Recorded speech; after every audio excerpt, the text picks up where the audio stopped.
मोदी सरकार 3.0 का संपूर्ण बजट पेश हो चुका है। इस बजट में क्या खास है, क्या नया है, इस पर बातचीत के लिए हमारे साथ मौजूद है रेल, आईटी और इंफॉर्मेशन ब्रॉडकास्टिंग मिनिस्टर अश्विनी वैष्णव जी। सर, दूरदर्शन न्यूज़ पे आपका बहुत स्वागत है।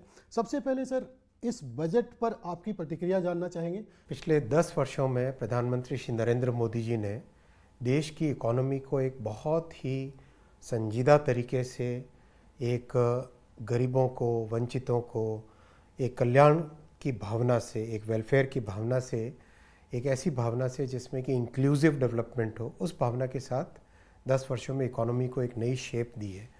आज का बजट उस इकोनॉमिक पॉलिसी का, प्रधानमंत्री श्री नरेंद्र मोदी जी की इकोनॉमिक पॉलिसी का कंटिन्यूएशन है, उनकी विजनरी सोच का रिफ्लेक्शन है। इस बजट में सबसे बड़ा फोकस है रोजगार सृजन करना, एम्प्लॉयमेंट अपॉर्चुनिटीज़ क्रिएट करना। पीएम पैकेज में 5 नई स्कीमें आज अनाउंस हुई है। उन स्कीमों में एक बहुत बड़ा रोजगार का एक नया साधन खुलेगा, एक नई अपॉर्चुनिटीज़ खुलेगी, कई तरीके से रोजगार का इसमें सृजन होगा। सेल्फ एम्प्लॉयमेंट स्टार्टअप इकोसिस्टम लंबे टाइम से डेवलप हुआ है। अभी जो हमारे नौजवान कंपनीज़ में काम करना चाहते हैं, डिफरेंट ऑर्गेनाइजेशंस में, मैन्युफैक्चरिंग में काम करना चाहते हैं, उन सबको सपोर्ट करने के लिए 5 स्कीमें आज इसमें बजट में घोषित हुई है। साथ ही साथ बहुत बड़ा फोकस दिया गया है मिडिल क्लास परिवारों के लिए, किस तरह से एक टैक्स व्यवस्था सरल बने, टैक्स का बोझ कम हो, उस तरह के आज बजट में अनाउंसमेंट्स हुए हैं। और हर मिडिल क्लास परिवार का जो सबसे बड़ा सपना होता है अपना घर बनाने का, उस सपने को एक नए तरीके से आयाम देने का इस बजट में घोषणा हुई है। किसानों के लिए एक मूलभूत ढांचा नया बने, रिसर्च के ज़रिए से, नई वैरायटीज़ के ज़रिए से, वो कल्पना भी, वो प्रस्ताव भी इस बजट में पेश किए गए। साथ ही साथ हमारे जो आदिवासी बहुल गांव है, करीब 63,000 गांवों में सैचुरेशन मोड पे एक ट्रांसफॉर्मेटिव चेंज लाने का प्रस्ताव भी, स्कीम भी इस बजट में रखी गई है। तो एक तरीके से ये बजट सर्व समावेशी है, समाज के हर वर्ग के लिए इसमें कुछ न कुछ है। और जो कैपेक्स ड्रिवन ग्रोथ का जो एक बहुत बड़ा फोकस था, उसमें एक सेकंड गियर आज और जुड़ा है, नया एक गियर जुड़ा है, नया लीवर जुड़ा है, वो है मैन्युफैक्चरिंग ड्रिवन ग्रोथ। इन दोनों से बहुत बड़ी मात्रा में रोजगार उत्पन्न होगा और भारत की अर्थव्यवस्था मजबूत होगी। सर, कौशल प्रशिक्षण पर विशेष जोर दिया गया है इस बजट में। साथ साथ 1 करोड़ युवाओं को इंटर्नशिप की भी बात की गई है। कितना इम्पैक्ट पड़ेगा सर इसको, जब हम विकसित भारत की बात करते हैं, 2047 की बात करते हैं? बहुत ही महत्वपूर्ण है ये। आज दुनिया के हर मैन्युफैक्चरिंग कंपनी भारत में आके अपना बेस सेटअप करना चाहती है। ऐसे में एक skill based incentive system create करना, एक employment based incentive system create करना, ये इस बजट का एक महत्वपूर्ण इनिशिएटिव है। आपको ध्यान होगा, कोविड के दौरान प्रधानमंत्री जी ने एम्प्लॉयमेंट लिंक्ड इंसेंटिव की एक स्कीम बनाई थी। 3 साल तक चली थी वो स्कीम। उस स्कीम से जो सीखने को मिला वो आज इस बजट में परिलक्षित हो रहा है क्लियरली उसमें। फिर भारतीय जनता पार्टी ने अपने मैनिफेस्टो में जो घोषणा की थी इंटर्नशिप्स की, वो इंटर्नशिप्स का आज इसमें बजट में क्लियर एक रिफ्लेक्शन आया है। मुद्रा लोन में 10 लाख से 20 लाख लिमिट बढ़ाने की जो घोषणा की थी मैनिफेस्टो में, वो भी इसमें आया है। फिर जो रेहड़ी पटरी पे काम करने वाले हमारे भाई और बहन हैं, उन सब के लिए किस तरह से सहयोग बढ़े, उनके लिए पीएम स्वनिधि के तहत हो, और जो नए स्ट्रीट मार्केट्स क्रिएट करने की बात हो, वो सब आया इसमें। मिडिल क्लास परिवारों के लिए किस तरह से एक शहर में पीने की पानी की व्यवस्था, शहर में ट्रांसपोर्टेशन की व्यवस्था, शहर का इंफ्रास्ट्रक्चर ठीक से हो, वो सब भी आज के बजट में बहुत महत्वपूर्ण है। सर, ग्रीन एनर्जी की बात करें, लिथियम बैटरी को बजट में उसे सस्ता करने की बात कही गई है। साथ साथ डिजिटलाइजेशन को और बढ़ाने की बात की गई है। क्या भविष्य क्या देख रहे हैं सर इस पर? आज का युग टेक्नोलॉजी का युग है।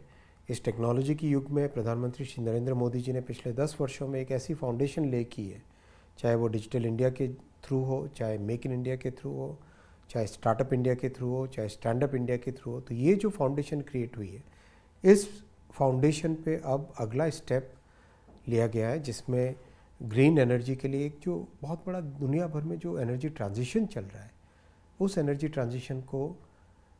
ट्रांजिशन में भारत लीड ले, और ख़ासकर टेक्नोलॉजी में भारत लीड ले, वो व्यवस्था इस बजट में हुई है। इस टैक्स स्लैब का सर मिडिल क्लास फैमिली की बात करें या फिर अगर व्यापारी समाज की बात करें, गरीब तबके की बात करें, टैक्स स्लैब का जो या नौकरी पेशा की बात करें, कितना उनको फ़ायदा होता हुआ नज़र आ रहा है सर? बहुत स्पष्ट तौर पे बहुत फ़ायदा होगा। सिंप्लीफिकेशन होने से एक साधारण परिवार के अंदर इंसान अपना इनकम टैक्स रिटर्न आसानी से फाइल कर सके, वो एक बहुत बड़ी व्यवस्था होती है। ये जो सिंप्लीफिकेशन हुआ है, और आज जो एमएसएमई सेक्टर के लिए विशेष प्रावधान किए गए, उससे भी देश की अर्थव्यवस्था में बहुत फ़ायदा। वो देखिए, एक एमएसएमई छोटा जो अपना कारोबारी होता है, उसके लिए लोन लेने के टाइम में, कैपिटल रेज करने के टाइम में कोई ऐसी बड़ी एसेट्स नहीं होती जिसके आधार पे वो लोन ले सके। तो आज एक बहुत पाथ ब्रेकिंग इनिशिएटिव इस बजट में अनाउंस हुआ है कि जो उनका कैश फ्लो हिस्ट्री है, उसके आधार पे असेसमेंट करें, क्रेडिट स्कोर दें, और एमएसएमई सेक्टर को नया लोन मिल सके। तो मिडिल क्लास परिवारों के लिए, साधारण परिवारों के लिए इनकम टैक्स में ईज़, और छोटे व्यापारियों के लिए सिंप्लीफिकेशन करना, ये बहुत बड़ा महत्वपूर्ण आयाम है इस बजट का। सर 2014 में प्रधानमंत्री मोदी ने कहा था कि रेल को गति मिलेगी तो देश को प्रगति। 2024 का बजट है, रेल के लिए काफ़ी कुछ नया आया, वंदे भारत से लेकर के कई चीज़ों को। इस बजट में भारतीय रेलवे के लिए क्या है? बहुत महत्वपूर्ण एक रिकॉर्ड कैपिटल इन्वेस्टमेंट का एलोकेशन हुआ है। 2,62,000 करोड़ रुपए का बजट, कैपिटल इन्वेस्टमेंट का बजट है ये। बहुत ज़रूरी है। आप देखिए, पिछले 10 वर्षों में जो करीब 40,000 किलोमीटर इलेक्ट्रिफिकेशन हुआ, 2014 से पहले 60 वर्षों में 20,000 किलोमीटर हुआ था। 10 वर्षों में 40,000 किलोमीटर, 10 वर्षों में 31,000 किलोमीटर नए रेलवे ट्रैक बने। बहुत सारी पुरानी जो विसंगतियाँ थी, उनको एक एक करके दूर किया जा रहा है। जो रेलवे का वर्षों तक कांग्रेस की सरकारों ने निगलेक्ट करके रखा हुआ था, उसको स्टेप बाय स्टेप इम्प्रूव करने का प्रयास किया जा रहा है। और बहुत बड़ा नेटवर्क है, बहुत विशाल नेटवर्क है। 700 करोड़ लोग ट्रैवल किए थे लास्ट ईयर, 700 करोड़ लोग, जो कि बहुत बड़ी संख्या है। तो ऐसे में रेलवे में इन्वेस्टमेंट अगले कई वर्षों तक करना पड़ेगा, कई वर्षों तक और प्रयास करना पड़ेगा, ताकि जो लोगों की एक्सपेक्टेशन है, हमारे साधारण नागरिक की सवारी है ये, साधारण नागरिकों की जो एक्सपेक्टेशन है, उस एक्सपेक्टेशन को पूरा करने के लिए 10 वर्षों में प्रधानमंत्री श्री नरेंद्र मोदी जी ने बहुत इनिशिएटिव्स लिए हैं। उसकी कंटिन्यूटी है आज का बजट।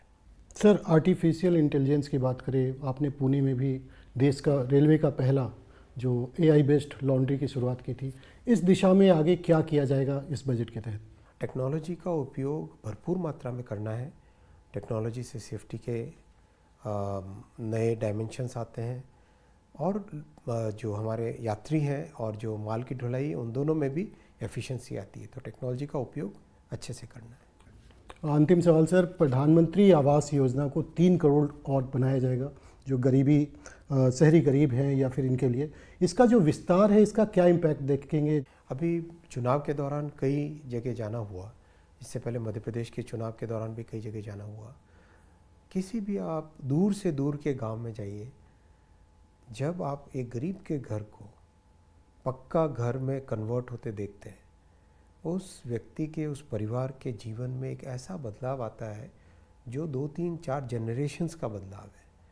जिस गरीब परिवार ने कभी सोचा भी नहीं था कि उसको पक्की छत मिलेगी, आज मोदी जी के इन कल्याणकारी कार्यों के कारण, इस कल्याणकारी विजन के कारण एक ज़िंदगी का एक बहुत बड़ा संबल मिल रहा है।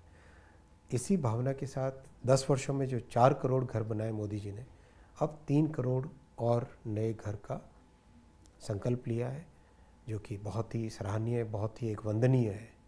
दूरदर्शन न्यूज़ के लिए समय निकालने के लिए और हमसे बातचीत के लिए सर आपका बहुत बहुत शुक्रिया। धन्यवाद।